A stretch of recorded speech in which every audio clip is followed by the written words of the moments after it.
School মানে শুধু পড়াশোনা নয়, পড়াশোনার বাইরে বেরিয়ে এসেও চেষ্টা করলে অন্যান্য বিষয়ে সাফল্য পাওয়া সম্ভব। মুখ্যমন্ত্রীর কথা অনুযায়ী 100% ছাত্রছাত্রীদের কোনোভাবেই চাকরি দেওয়া সম্ভব নয়। তাদেরকে অন্যান্য পেশার সাথে নিজেদের যুক্ত করে জীবিকা নির্বাহ করতে হবে। সেই ভাবনাকে মাথায় রেখে শান্তিনিকেতনের আনন্দ মেলার অনুকরণে কালনার অম্বিকা স্কুলে এদিন বৃহস্পতিবার দুপুরে আনন্দ মেলার আয়োজন।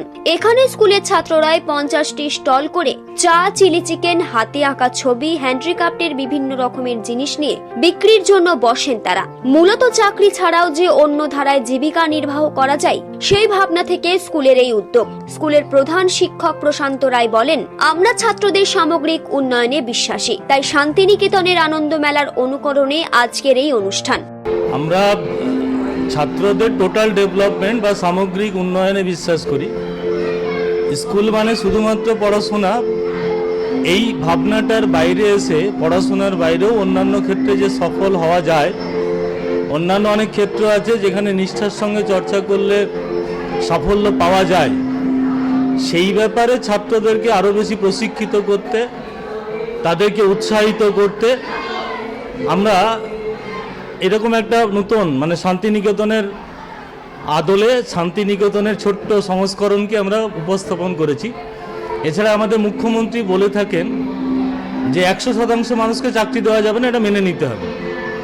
তাহলে সবাই চাকরি পাবে না, চাকরি না করেও অন্যান্য ক্ষেত্রেও যে সাফল্য পাওয়া যায়, সেই সাফল্য পাওয়ার অনেকগুলো ক্ষেত্র আছে। ইভেন মমতা ব্যানার্জি এটাও বলেন যে চপের দোকান দিয়েও জীবনে কিন্তু সুস্থভাবে বেঁচে থাকা যায় এবং একটা সম্মানজনক ইনকাম করা যায়।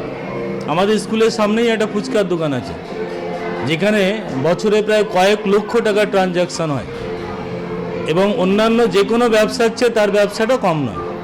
তা ছাত্রদের ওই রকম আমরা হাতে আঁকা ছবি বা হাতে আঁকা কোনো জিনিস অথবা বাড়িতে তৈরি কোনো খাবার, সেটা বিক্রি করেও অর্থ উপার্জন করা যায়। এবং এই ছাত্রদের জীবনে, ভগবান না করুন, কিন্তু এই ছাত্রদের জীবনে হঠাৎ করে যদি কোনো বিপর্যয় এসে যায় তাহলে কি হবে? তাকে তো বাঁচতে হবে। তা এইভাবে ইনকাম করেও যে বাঁচা যায়, সেই আত্মবিশ্বাসটা কিন্তু এই মেলার মাধ্যমে আমরা তাদের মধ্যে সঞ্চারিত করতে চেয়েছি। মোটামুটি মোর দ্যান 50টা স্টল বসেছে। স্টলে চিলি চিকেন থেকে শুরু করে ফুচকা, ঘুগনি, এছাড়া বিভিন্ন হাতে আঁকা ছবি আছে, চায়ের স্টল আছে, তাছাড়া ছাত্রদের ওই হ্যান্ডিক্রাফট যেগুলো আছে, হস্তশিল্প, সেগুলো আছে, জামা কাপড়ের দোকানও আছে।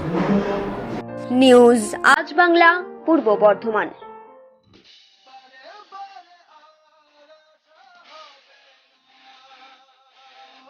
কোনো প্রবেশ মূল্য ছাড়া এই প্রথম আরামবাগ বয়েজ স্কুল মাঠে 6টি ব্যান্ড নিয়ে ব্যান্ড ফেস্ট, সঙ্গে থাকছে বাকিরা।